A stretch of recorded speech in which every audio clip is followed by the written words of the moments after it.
I need to put this spring back on the release lever. This is always a little bit awkward to do. See if I can get that on. Yeah, that went on without even much of a fight. That was good.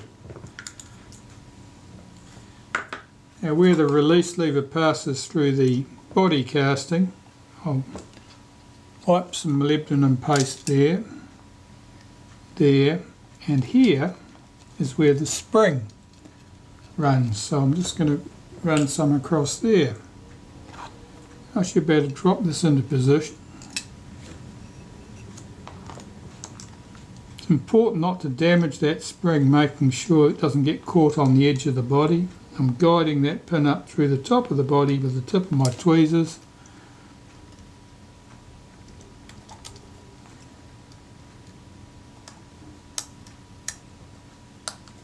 And that's just engaged with the film advance lever there,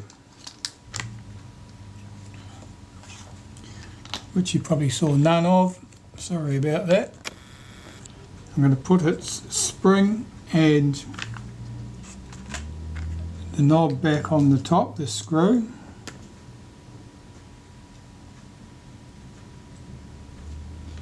Now that shaft is split, so it grips the screw to a large extent. It also means that it's a bit awkward to get the screw started.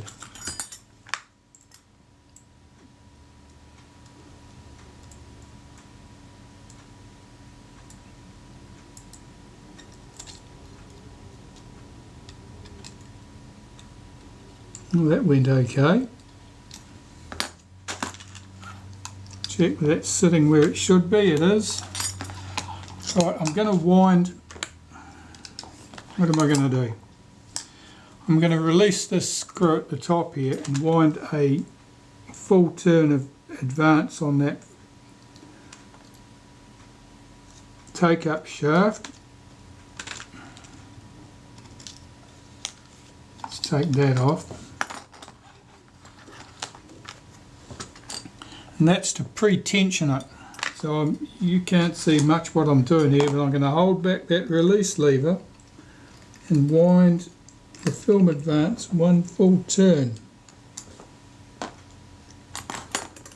That film advance was just sitting there under tension. Now it's not. I'm going to put the lever on there so that it can't unwind while I'm trying to get the top part assembled. This whole process is easier when you're doing a retina because it has the lock lever, and the lock lever will hold things in place while you are busy trying to get this thing tensioned.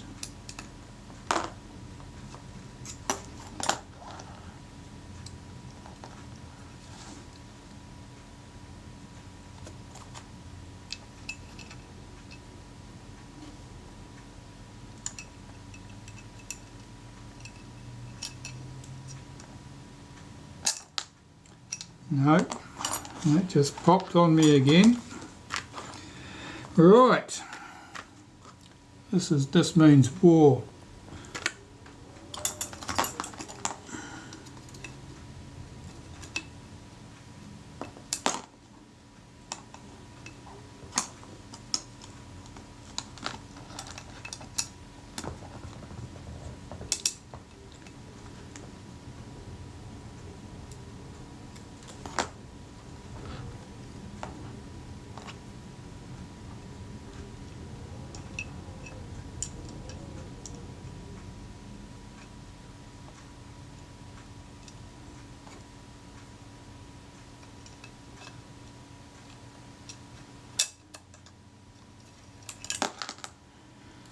Well, I'm starting to get annoyed. It's usually not this much of a fight. I think that returns the spring on the film advance is probably a bit livelier than I'm used to dealing with, so it's a bit enthusiastic. See what other evil tricks I can do to make this thing stay where I put it.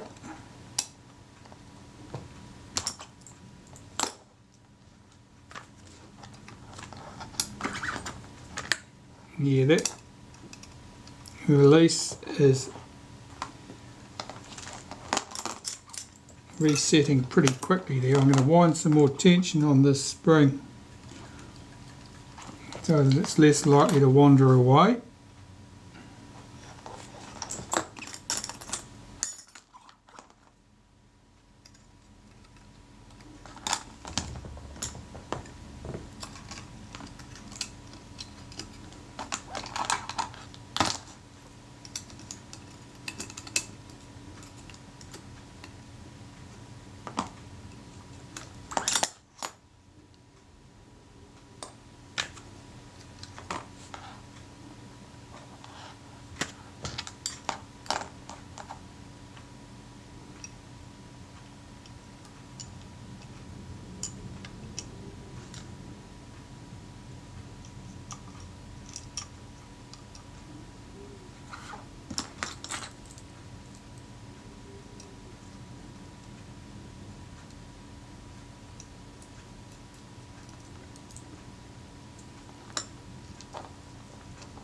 So what I'm managing to achieve here is to get a couple of screws in there. Right, so now that can't unwind. That means I can assemble this top part. Once that's assembled, we're all good to go. Get this positioned where I want it.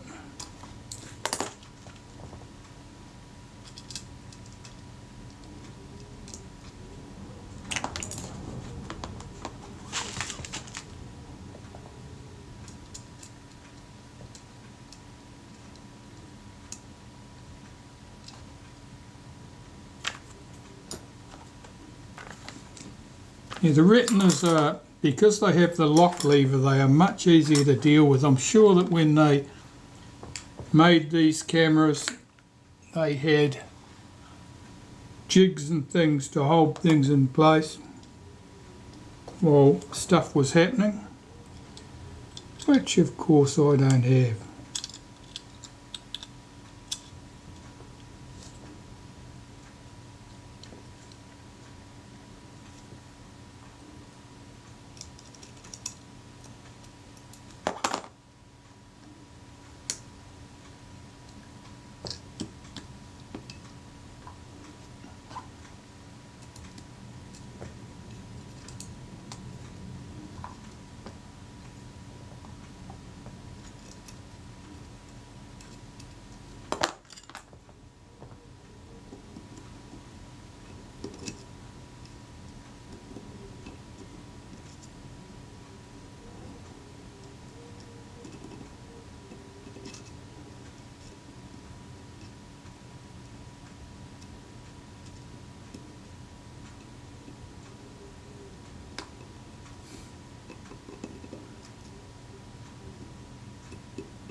I just can't seem to get my screwdriver engaged with that screw. Now we're in business.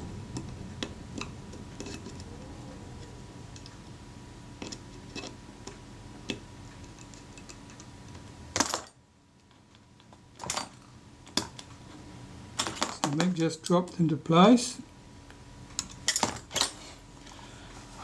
Let's see what we get. If I press the release lever, film advance moves smoothly.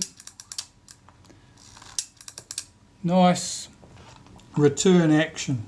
So everything is working nicely there.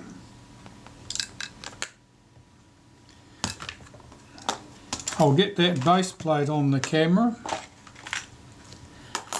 Get the film advance lever back on there permanently. And we should be in business.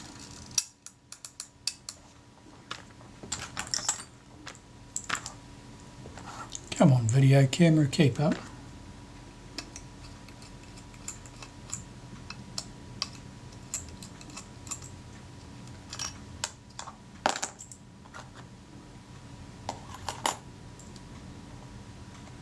Oh, I need my take-up spool in there first.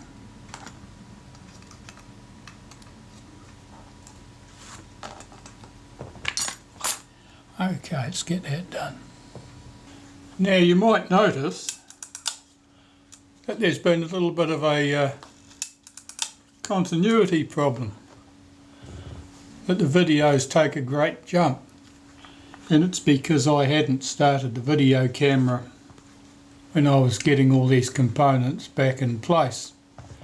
That's unfortunate, but I'm not enthusiastic about pulling this apart to redo that part. So what I'm going to do is, I've got another body somewhere, and I'll bring that in, and I'll take out the Film Advanced components and pick up where I'd left off with this one and how those components are to be installed.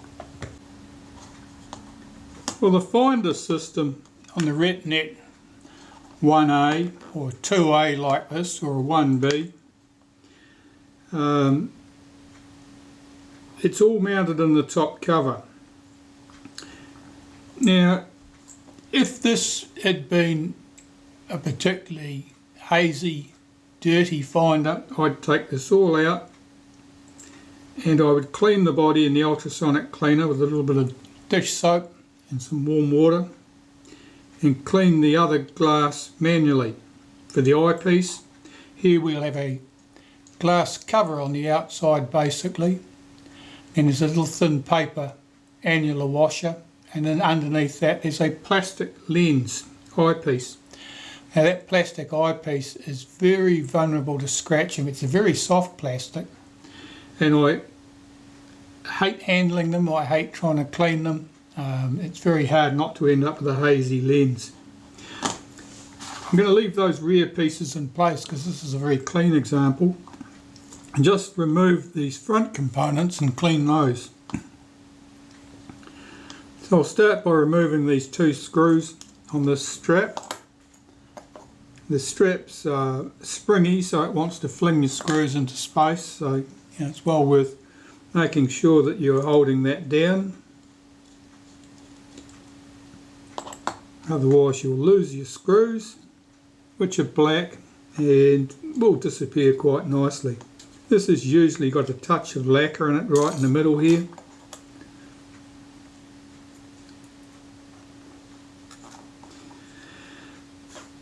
Alright, on this side, this is the frame lines components.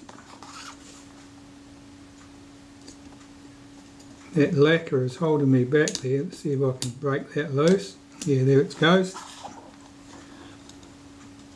And this is like a sandwich. See if I can bring it out together. Basically, we have a piece of translucent plastic. The translucent side faces forwards to the outside.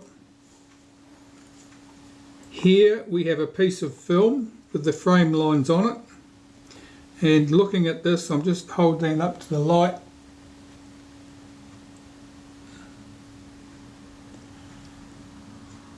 The lettering here is back to front as it faces the front of the camera, so the lettering would be the correct way around.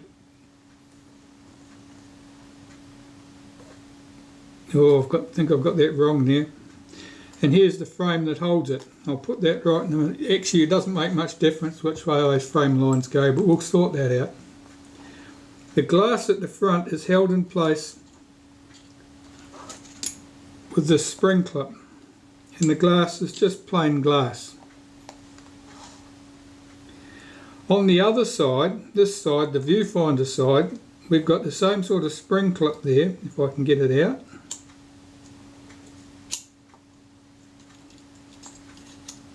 It's heavier construction. It's broader here. That's the base, that's here. That goes towards the base, the bottom of the finder. The top of the finder's got the narrow end. Then we have a piece of glass. Then we have the plastic lens. That's plastic, be cautious with it. The other stuff that's in here, we've got a plastic condenser lens here. We have a semi-silvered mirror here, and we have a front surface silvered mirror here. Leave the front surface silvered mirror alone unless you want to clean this thing in an ultrasonic cleaner. Don't start poking at that with a cotton bud, you'll just end up making a mess of it. This central condenser lens in the middle, that could be cleaned gently with a cotton bud and some glass cleaner, but again, if it's clean, leave it alone. This one here, the semi-silvered mirror, the rear surface has the silvering on it. Leave it alone, don't poke at it, you'll rub the silver off and then you won't get your frame lines. The front surface is plain glass. The front surface can be cleaned with glass cleaner and a cotton bud. And of course there's a bit of dust inside the top cover that needs to be blown out. The eyepiece lens here is quite clean. It's not showing any smears or anything. I'm going to leave that alone most likely. But I want to get the dust out of this top cover, blow out any loose dust that I see on those surfaces in there, and then determine whether I want to do anything to the glass inside here. Well, looking at this, there's a little bit of haze on this semi-silvered mirror at the front. I'm going to clean the front surface of that, which is plain glass. I'm not going to clean the rear surface unless I see problems there that I want to deal with in the ultrasonic cleaner. So I've got some glass cleaner on a cotton bud, and I'll clean that front surface.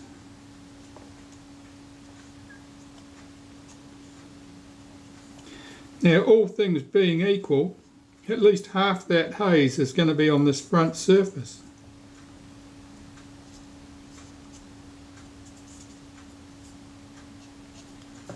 Unless there's some deterioration of the silvering itself, of course.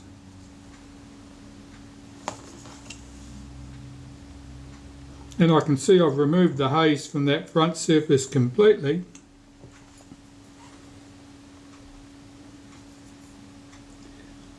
I'm just going to look through that and see if there's any visible haze. Of course, this piece at the back's glass, that's easy to clean.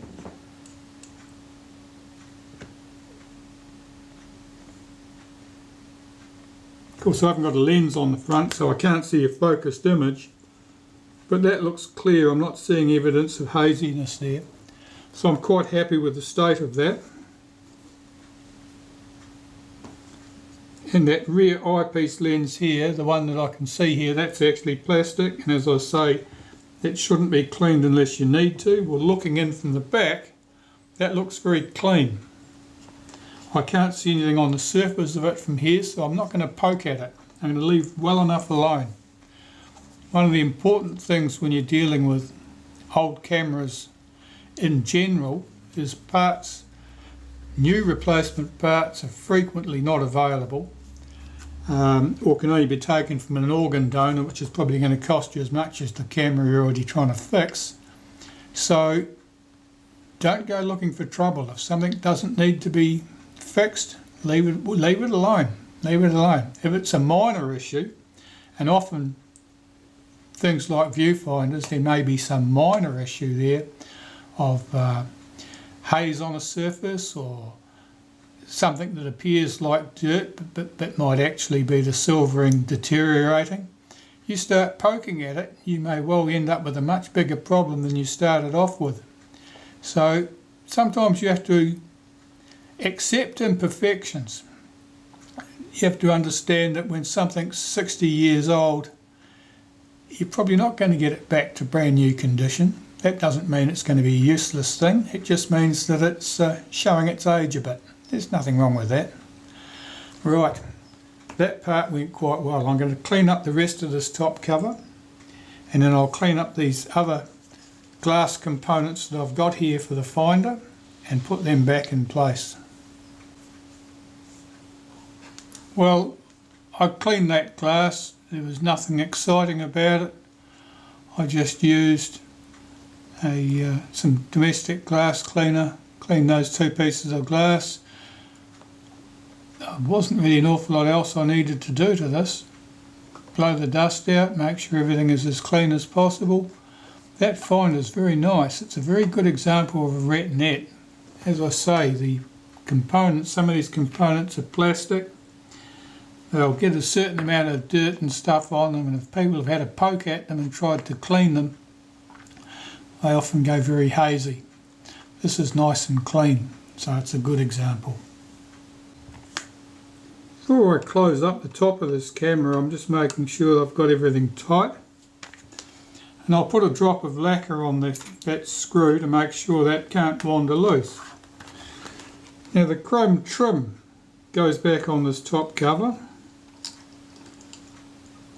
Let's see if I can get that thing through it. Like that.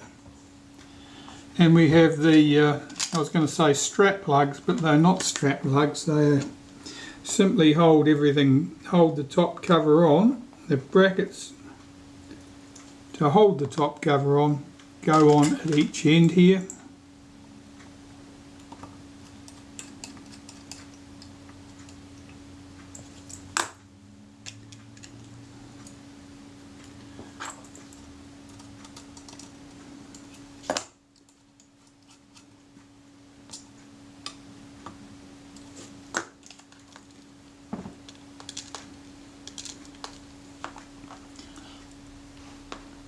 And at the rewind end too.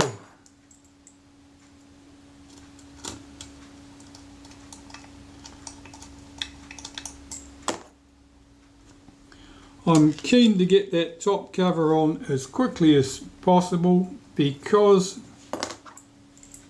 there's always the danger of damaging that exposure meter needle, which is just floating out exposed at this point.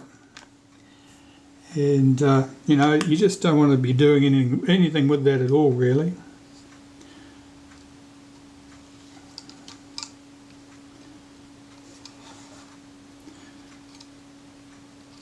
Our selenium cell sits there. The shutter release is here, shutter release shaft, and I'll want to wipe that with a bit of molybdenum paste. Right, a little drop of lacquer here to lock this screw.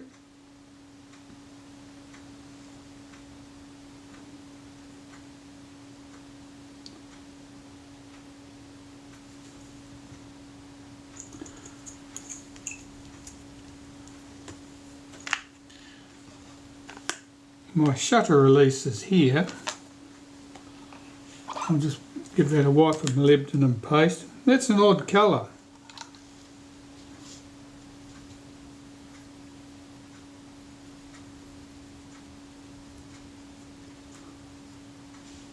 I'm sure it's aluminium, but it's an odd colour. I don't know what that's about. I'll put a spring on there and keep that little spring separate. That should pop in here. Here's our selenium cell. Get this round the right way. Which way does it go? It's shaped to fit inside this selenium cell. And the release button likewise. There's no film release button with this model.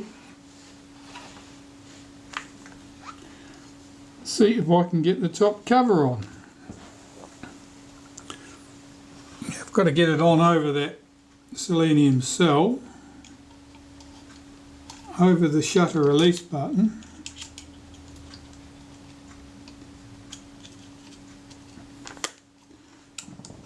And while I'm doing all that, I've got to make sure I don't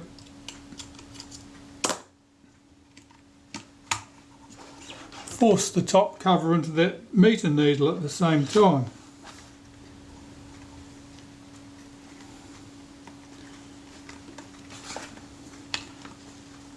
Now the shutter release won't depress.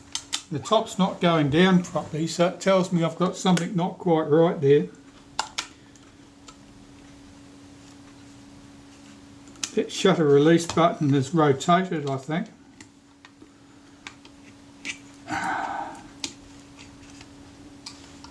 Yeah, it had.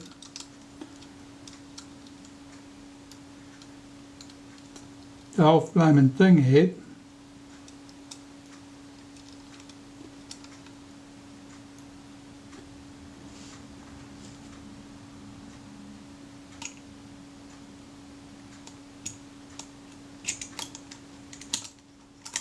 This time the release went on.